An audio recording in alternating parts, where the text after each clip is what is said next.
Hello friends, स्वागत है आप सभी का आपके अपने चैनल इंडोलॉगस में। मेरा नाम है प्रियंका और आज हम डिस्कस करने वाले हैं पॉलिटी एक्सपेक्टेड एमसीक्यूज। तो पॉलिटी में कुछ इंपॉर्टेंट क्वेश्चन हैं जो बार बार एग्जाम में रिपीट होते हैं, उनको आज हमने कवर किया है एंड आई होप ये वीडियो आप सभी के लिए हेल्पफुल रहेगी। तो आइए स्टार्ट करते हैं फ्रेंड्स हमारी वीडियो। तो फर्स्ट क्वेश्चन है हमारा, भारत में संपत्ति के अधिकार की क्या स्थिति है? What is the position of right to property in India? इसका राइट आंसर है option B, legal right available to any person. अगर बात करें राइट टू प्रॉपर्टी की, इसको डिस्क्राइब किया गया था आर्टिकल 31 में। तो पहले इसे आर्टिकल 31 में इसे डिस्क्राइब किया गया था क्योंकि ये था फंडामेंटल राइट, तो फंडामेंटल राइट के अंतर्गत आता था। लेकिन फिर बाद में क्या होता है, 44 कॉन्स्टिट्यूशनल अमेंडमेंट होता है 1978 में, इसके द्वारा इसे फंडामेंटल राइट से लीगल राइट बना दिया गया था। तो प्रेजेंट में जो इसकी स्थिति है वो है लीगल राइट। तो ये एक लीगल राइट है। Right to property is a legal right under articles 300A। तो इसका वर्तमान में उल्लेख मिलता है 300A के अंदर। नेक्स्ट क्वेश्चन है हमारा, पंचायती राज व्यवस्था को संवैधानिक दर्जा किस संविधान संशोधन के द्वारा दिया गया? तो पंचायती राज सिस्टम की बात करें, राइट आंसर रहेगा ऑप्शन ए, 73वां संविधान संशोधन 73 कॉन्स्टिट्यूशन अमेंडमेंट इसका राइट आंसर है। तो कब हुआ था 73 कॉन्स्टिट्यूशन अमेंडमेंट? तो 1992 में ये कॉन्स्टिट्यूशन अमेंडमेंट होता है और इसको लागू किया गया था 1993 में। तो ये आपको याद रखना है, 1992 में होता है, लागू किया जाता है 1993 में। और इसका उल्लेख कहाँ पे है? तो शेड्यूल की अगर हम बात करें तो 11वीं अनुसूची को जोड़ा गया था 73वें संविधान संशोधन के द्वारा। और अगर हम बात करें इसमें सब्जेक्ट की तो 29 सब्जेक्ट इसके अंतर्गत आते हैं पंचायत। और पंचायत का जो उल्लेख है वो मिलता है पार्ट 9 में और आर्टिकल इसमें है 243 से 243O तक। तो आर्टिकल आपको जरूर याद रखना है फ्रेंड्स। तो आर्टिकल काफ़ी बार पूछे जाते हैं। तो पंचायत से रिलेटेड जो आर्टिकल है वो है 243 से 243O तक इसका रिलेशन है। और पार्ट याद रखिएगा, तो पार्ट भाग 9 में इसका उल्लेख मिलता है। और अनुसूची कौन सी है? तो 11वीं अनुसूची को जोड़ा गया था 73वें संविधान संशोधन के द्वारा। नेक्स्ट क्वेश्चन है हमारा, पंचायती राज व्यवस्था लागू करने वाला देश का दूसरा राज्य कौन सा है? तो सेकेंड स्टेट की बात हो रही है। इसका राइट आंसर है ऑप्शन बी, आंध्र प्रदेश।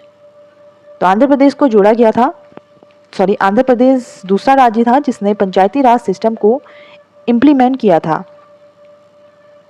तो फर्स्ट स्टेट की अगर हम बात करें, 2 अक्टूबर 1959 में नागौर राजस्थान में जो पंचायती राज व्यवस्था है उसको लागू किया गया था। तो पहला जो राज्य था वो था राजस्थान और उस समय जो प्राइम मिनिस्टर थे वो थे पंडित जवाहरलाल नेहरू। और आंध्र प्रदेश को सेकेंड स्टेट था। तो आंध्र प्रदेश जो पंचायती राज सिस्टम है इसको इम्प्लीमेंट करने वाला सेकेंड स्टेट था। और इसके लिए कौन सी समिति बनाई गई थी? तो बलवंत राय मेहता कमेटी। तो बलवंत राय मेहता कमेटी 1957 में इसका गठन किया गया था। इसके ही द्वारा जो पंचायती राज व्यवस्था है इसे लागू किया गया था। कुछ इंपॉर्टेंट कमेटी देख लेते हैं। तो कमेटी है जैसे अशोक मेहता कमेटी, तो इसको भी 1977 में बनाया गया था। हनुमंत राय समिति, इसको बनाया गया था 1983 में। GVK राव कमेटी 1985 में, LM सिंघवी कमेटी 1986 में एंड PK थुंगल कमेटी। तो इसका संबंध भी है पंचायती राज सिस्टम से 1989 में से बनाया गया था। तो ये कुछ इंपॉर्टेंट कमेटियां हैं, इनसे भी क्वेश्चन बनता है, तो ये आपको याद रखना है फ्रेंड्स। नेक्स्ट क्वेश्चन है हमारा, मौलिक कर्तव्य का उल्लेख संविधान के किस अनुच्छेद में है?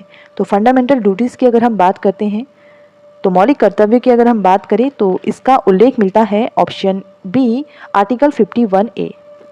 तो आर्टिकल 51A इसको जोड़ा गया था संविधान में। तो सरदार स्वर्ण सिंह समिति के अंतर्गत जो 42 कॉन्स्टिट्यूशनल अमेंडमेंट होता है 1976 में, इसके अंतर्गत जो पार्ट 4A है, तो पार्ट 4A को ऐड किया गया था संविधान में। तो part 4A was added to constitution. और इसके अंतर्गत जो आर्टिकल आता है वो आर्टिकल है 51A। जो मूल संविधान है, मूल संविधान में काफ़ी बार पूछा जाता है कि मौलिक कर्तव्य कितने मौलिक कर्तव्य हैं। तो वर्तमान में 11 मौलिक कर्तव्य हैं, फंडामेंटल ड्यूटीज़ हैं। तो 11 फंडामेंटल ड्यूटीज़ हैं, इनको जोड़ा गया था तो 10 जो फंडामेंटल ड्यूटी हैं इनको सरदार स्वर्ण सिंह कमेटी के द्वारा जोड़ा गया था 42 कॉन्स्टिट्यूशन अमेंडमेंट 1976 में, और जो 11वीं अनुसूची है इसको 86वें संविधान संशोधन के द्वारा 2002 में जोड़ा गया था। तो 11 मौलिक कर्तव्य हैं अभी वर्तमान में, याद रखिएगा। और मौलिक कर्तव्यों का जो मौलिक कर्तव्य लिए गए हैं, ये लिए गए हैं रसिया से। तो इसका राइट आंसर रहेगा option B, article 51A। Next question है हमारा, स्थानीय स्वशासन का जनक किसे कहा जाता है? Who is known as the father of local government, local self government. इसका राइट आंसर है ऑप्शन ए, लॉर्ड रिपन। तो लॉर्ड रिपन को कहा जाता है father of local self government in India, और इनके ही द्वारा जो 1882 में propose local self government which is the called Magna Carta. तो मेग्ना कार्टा जो प्रपोजल था वो लाया गया था लॉर्ड रिपन के ही द्वारा। नेक्स्ट क्वेश्चन है हमारा, संविधान की किस अनुसूची में राजभाषा का उल्लेख देखने को मिलता है? तो किस अनुसूची में ऑफिशियल लैंग्वेज के बारे में बताया गया है? इसका राइट आंसर है ऑप्शन बी, शेड्यूल 8। तो शेड्यूल 8 में लिखा गया है ऑफिशियल लैंग्वेज के बारे में। तो वर्तमान में कितनी लैंग्वेज हैं? अगर प्रेजेंट की बात करें तो प्रेजेंट में 22 लैंग्वेजेस देखने को मिलती हैं संविधान में। The original constitution had 14 language. तो जब मूल संविधान था उसमें 14 लैंग्वेजेस थी। उसके बाद जो 15वीं भाषा है, 15वीं लैंग्वेज है सिंधी भाषा, इसको ऐड किया गया था 1967 में by the constitution 21st constitution amendment. तो 21st कॉन्स्टिट्यूशन अमेंडमेंट के द्वारा 1967 में ऐड किया गया था सिंधी लैंग्वेज को। तो कौन सी लैंग्वेज थी? सिंधी लैंग्वेज। उसके बाद 71 कॉन्स्टिट्यूशन अमेंडमेंट होता है 1992 में, इसमें नेपाली, मणिपुरी और कोकणी ये 3 लैंग्वेजेस को ऐड किया जाता है। देन इसके बाद 92 कॉन्स्टिट्यूशन अमेंडमेंट होता है 2003 में, इसके द्वारा 4 लैंग्वेजेस को जोड़ा जाता है। कौन कौन सी? बोडो, डोंगरी, संथाली और मैथिली, ये 3 लैंग्वेज को, 4 लैंग्वेज को जोड़ा जाता है संविधान में। तो वर्तमान में कितनी लैंग्वेजेस हैं? इनका राइट आंसर रहेगा 22 लैंग्वेजेस। इनका जो मेंशन किया गया है वो है आर्टिकल 243 से आर्टिकल 343 से आर्टिकल 351 तक। तो आर्टिकल आपको याद रखना है 3432, 351। नेक्स्ट क्वेश्चन है हमारा, 10 के आधार में जनगणना किस वर्ष हुई थी? इसका राइट आंसर है ऑप्शन सी, 1881 में। तो 1881 या फिर 1881 में 10 के आधार में जो जनगणना है वो हुई थी। इसका जो किसके कार्यकाल में हुई थी? तो लॉर्ड रिपन। तो लॉर्ड रिपन के कार्यकाल में 10 के आधार में जनगणना होती है। और फर्स्ट टाइम जो सेंसस होता है वो कब होता है? 1982 में। तो 1972 में फर्स्ट बार सेंसर किया गया था, और इस समय जो कार्यकाल था वो था लॉर्ड मियो। तो लॉर्ड मियो के कार्यकाल में पहली बार जनगणना हुई थी। नेक्स्ट क्वेश्चन हमारा, निम्न में से किस भाग को संविधान से निरसित या फिर हटा दिया गया है? तो किस भाग को रिमूव कर दिया गया है? इसका राइट आंसर है ऑप्शन बी, पार्ट 7। तो पार्ट 7 को हटा दिया गया था। तो इसका जो उल्लेख मिलता था वो मिलता था आर्टिकल 238 में, बट इसे रिमूव कर दिया गया था 1 नवंबर 1956 में बाय दी सेक्शन 29। तो सेक्शन आपको याद रखना है 29 सेक्शन है एंड शेड्यूल 7 को। तो 7th कॉन्स्टिट्यूशन अमेंडमेंट हुआ था 1956 में, इसके द्वारा हटाया गया था। तो 7वां भाग को 7th कॉन्स्टिट्यूशन अमेंडमेंट। तो दोनों ही याद रखिएगा, 7 से रिलेट कर लीजिएगा इसे। और इस सेक्शन याद रखिएगा 29 सेक्शन है और इसको हटा दिया गया था आर्टिकल 238। नेक्स्ट क्वेश्चन है हमारा, भारत के संविधान में संसदीय व्यवस्था किस देश से ली गई है? किस देश के संविधान से ली गई है? तो पार्लियामेंट्री सिस्टम ये कहाँ से लिया गया है? इसका राइट आंसर रहेगा ऑप्शन ए, यूनाइटेड किंगडम। तो यूनाइटेड किंगडम या फिर ब्रिटेन से लिया गया है पार्लियामेंट्री सिस्टम। और फंडामेंटल राइट्स लिया गया है यूएसए से। अगर फंडामेंटल ड्यूटीज़ की बात करें तो रशिया से ली गई है। और एमरजेंसी ये ली गई है जर्मनी से। और कॉन्स्टिट्यूशन अमेंडमेंट की बात करें तो साउथ अफ्रीका से इसे लिया गया है।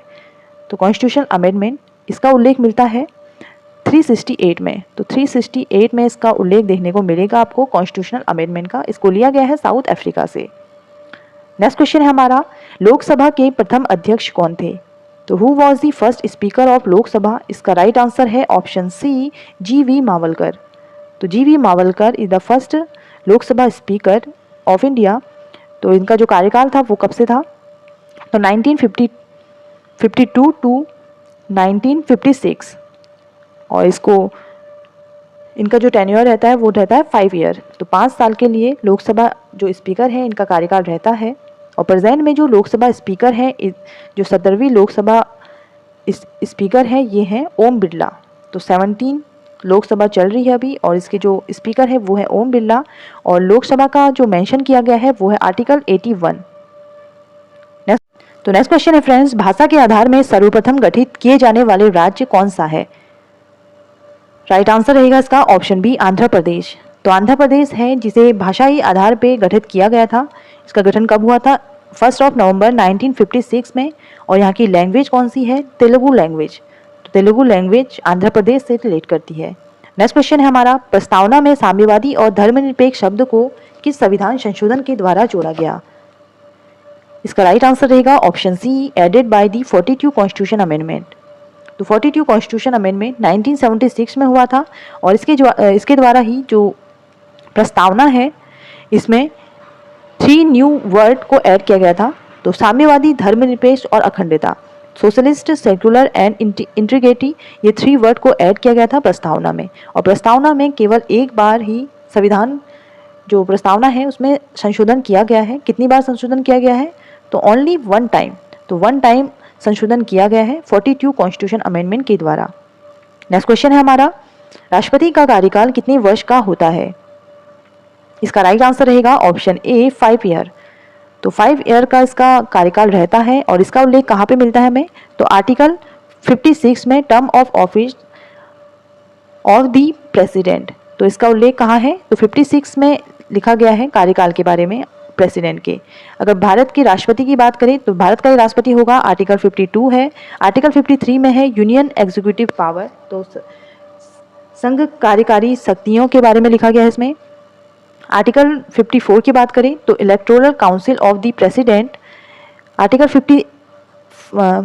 61 में प्रेसिडेंट का जो इम्पीचमेंट है उसके बारे में बताया गया है। आर्टिकल 58 में क्वालिफिकेशन टू बिकम प्रेसिडेंट, तो योग्यता क्या होनी चाहिए राष्ट्रपति की। आर्टिकल 72 की बात करें तो इसमें लिखा गया है क्षमादान। तो क्षमादान की जो शक्ति है उसका उल्लेख किया गया है अनुच्छेद 72 में।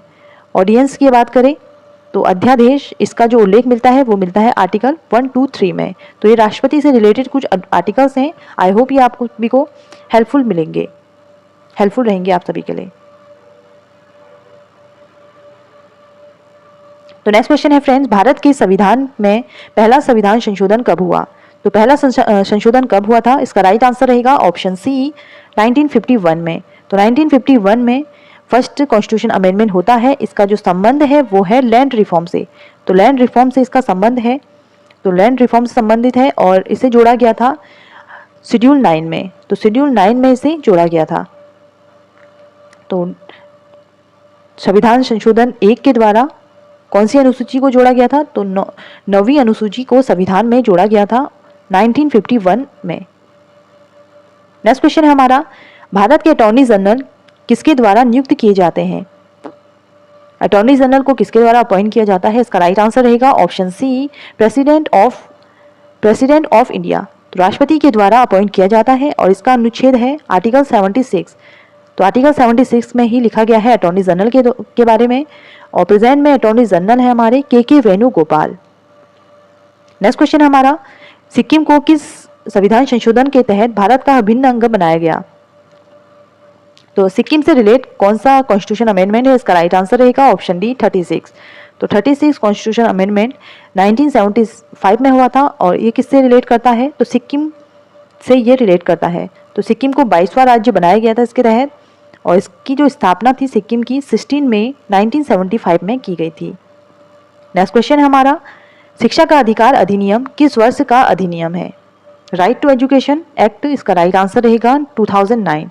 तो 2009 का एक्ट है राइट टू एजुकेशन एक्ट, और इसका उद्देश्य था right of children to free and compulsory education 2009 का एक्ट है और इसी के द्वारा ही इससे पहले जो शिक्षा का अधिकार है इसको मौलिक अधिकार में जोड़ा गया था।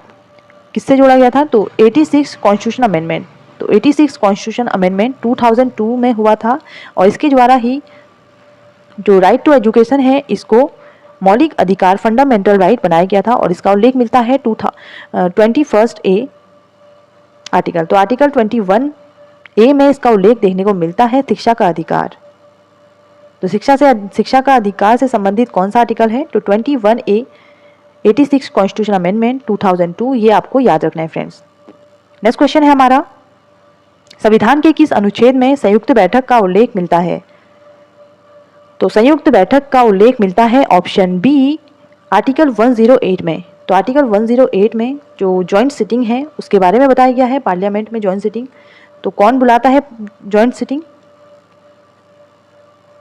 ये बुलाते हैं प्रेसिडेंट और इसकी जो अध्यक्षता करते हैं वो करते हैं लोकसभा के स्पीकर। अगर लोकसभा के स्पीकर अब्सेंट हैं तो डिप्टी स्पीकर लोकसभा के वो इसकी अध्यक्षता करेंगे। अगर वो भी अब्सेंट रहे तो डिप्टी चेयरमैन ऑफ राज्यसभा ये इसकी अध्यक्षता करते हैं। और इसका उल्लेख कहाँ पे है जॉइंट सिटिंग का? 108 में। अगर 80 की बात करते हैं तो 80 में है राज्यसभा।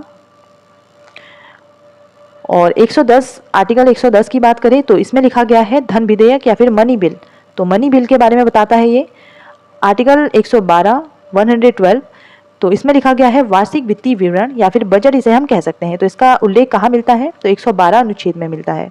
तो वार्षिक वित्तीय विवरण 112 अनुच्छेद से संबंधित है। तो नेक्स्ट क्वेश्चन है हमारा आप सभी के लिए है, वर्तमान में देश के उपराष्ट्रपति कौन है? तो इसका राइट आंसर आपको कमेंट बॉक्स में कमेंट करके बताना है। न्यू अपॉइंट हुए हैं अभी उपराष्ट्रपति हमारे, तो ये हमें जरूर बताइएगा। और वीडियो आपको कैसी लगी ये जरूर बताइएगा और इसके साथ ही आपको कमेंट बॉक्स में कमेंट करके जरूर बताना है कि आपको नेक्स्ट वीडियो किस टॉपिक में चाहिए। और इसकी PDF के लिए आप ज्वाइन कर लीजिएगा हमारा Telegram channel. Thank you so much for watching friends. मिलते हैं हमारे नेक्स्ट वीडियो में। Thank you friends.